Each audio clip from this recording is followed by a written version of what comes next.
এবছর নরসিংদীতে শীতকালীন সবজির ভালো ফলন হয়েছে। উচ্চ ফলনের পাশাপাশি বাজার দর ভালো থাকায় কৃষকদের চোখে মুখে হাসির ঝিলিক। বিস্তারিত জানাতে নরসিংদী থেকে যুক্ত হচ্ছেন সহকর্মী হৃদয় খান।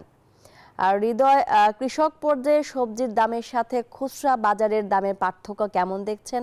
সবজির দাম নিয়ে কৃষকরা কি বলছেন?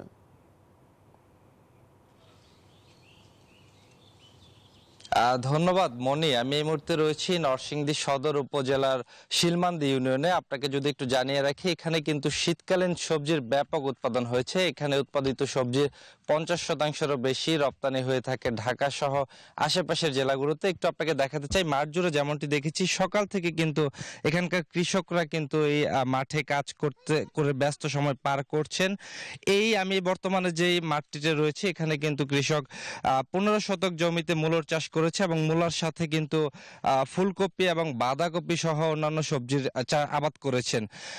এবং এই সকল সবজি কিন্তু পাইকাররা এখান থেকে সরবরাহ করে বাজারে বিক্রি করছেন। কৃষকরা যেমন অভিযোগ করছেন যে হাত বদলের কারণে কিন্তু দাম বেড়ে যাচ্ছে। আমরা যদি একজন কৃষকের সাথে কথা বলতে চাই, একটু যদি বলতেন যে কেমন উৎপাদন হয়েছে সবজির। না, ভালো আঙ্গনটা ফলন ভালো আলা দিলে হয়েছে। আঙ্গনটা কিন্তু পাতাকপি, ফুলকপি, কলা মলা বাগুন কিন্তু গালা দিলে আঙ্গুর চিনবান্দি বালা হয়েছে।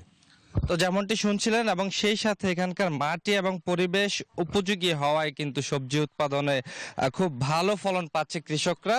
তো সবকিছু মিলিয়ে নরসিংদী থেকে এই ছিল আমার কাছে সর্বশেষ। ফিরে যাব স্টুডিওতে মনির কাছে। মনি।